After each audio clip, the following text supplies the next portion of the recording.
Voilà, je voulais vous montrer un peu mes cheveux. Alors,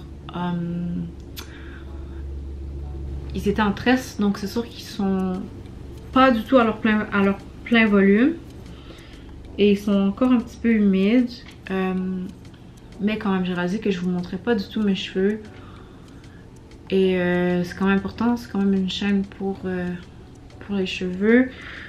Et aujourd'hui, on va parler de tisanes. Donc, les 5 meilleures tisanes que je vous conseille pour la santé de vos cheveux. Jusqu'à date sur la chaîne, on a beaucoup parlé de soins externes, mais la santé interne est aussi importante et elle va indirectement impacter la santé de vos cheveux. Une première chose qui est importante à mentionner, c'est l'adrénaline. L'adrénaline, ça peut être provoqué justement par des événements stressants dans la vie et justement, ça peut à la suite causer des pertes de cheveux. Donc, par exemple, vous êtes en fin de session, vous avez des examens, c'est une période qui est super stressante et 5 mois plus tard, vous avez une perte de cheveux qui semble un peu inexplicable. Mais justement, ça peut être relié à cet événement-là que vous avez vécu 5 mois plus tôt, mais vous n'allez pas nécessairement faire le lien. Et c'est pour ça que c'est important de calmer son organisme quand on vit justement des périodes qui sont assez stressantes.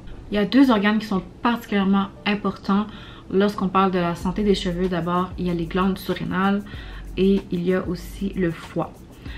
Donc, il y a 2 glandes surrénales qui sont situées juste au-dessus des reins. Et ces glandes produisent de nombreuses hormones, justement, comme le cortisol, l'adrénaline, et qui sont nécessaires au bon fonctionnement de l'organisme. Maintenant, je vais vous parler de 5 tisanes que je recommande pour soutenir votre foie et soutenir les glandes surrénales. C'est sûr, il y a tellement de plantes, il y en aurait d'autres, donc c'est une liste qui n'est pas exhaustive, mais c'est des plantes que j'utilise régulièrement et que je trouve qui sont extraordinaires. Et une façon qui est facile de les incorporer, c'est tout simplement de les boire en infusion. Vous pouvez prendre ça le matin, vous pouvez prendre ça le soir. Donc, sans plus attendre, la plante, la mélisse, qui est surnommée l'élixir de vie. Donc, elle est antibactérienne, digestive et antivirale. Donc, elle travaille contre les virus, les maladies. La mélisse contient un composé appelé la terpène, qui a la capacité d'aider à soulager l'anxiété, le stress et les palpitations cardiaques. Elle permet aussi d'être plus détendue et elle est utile pour l'insomnie et les troubles du sommeil. Donc quand on parlait des glandes surrénales qui sont justement parfois très sollicitées en cas de stress, c'est une plante qui est extraordinaire pour soutenir vos glandes surrénales. Deuxièmement, on a l'ortie. Donc la feuille d'ortie, c'est une star adaptogène. Elle est idéale pour soutenir votre organisme en période de stress. Elle est riche en minéraux et en zinc. Et le zinc est très difficile à trouver dans l'alimentation d'aujourd'hui, à part peut-être les graines de citrouille. Donc, le zinc, c'est essentiel pour de beaux cheveux. Et elle supporte aussi les glandes surrénales. Elle aussi est une plante que vous pourriez incorporer. Donc, c'est antibactérien, c'est riche en vitamine C. C'est excellent pour renforcer les os, les dents, les cheveux, les ongles fragiles. C'est également bien connu pour ses propriétés anti-âge et anti-rides grâce à sa capacité à aider à la formation de collagène et à la réparation de la peau endommagée pour produire un éclat plus jeune. Et vous avez aussi le chaga qui est un champignon qui est reconnu comme un grand anti-cancer. Il contient de multiples minéraux dont le zinc. On a dit le zinc c'est essentiel pour avoir des beaux cheveux et qui est aussi difficile à trouver dans l'alimentation normale de nos jours. C'est bactérien, antiviral, anti-inflammatoire. Donc c'est toutes des choses qui sont bonnes et qui vont aider à soutenir votre foie, donc à nettoyer son corps des toxines. Je suis une ex-accro de la caféine, donc moi le matin j'ai besoin de mon café. Je fonctionne pas sans mon café, mais le café c'est très déshydratant et ça vient aussi... c'est pas bon pour les glandes surrénales parce que ça cause un certain stress dans l'organisme.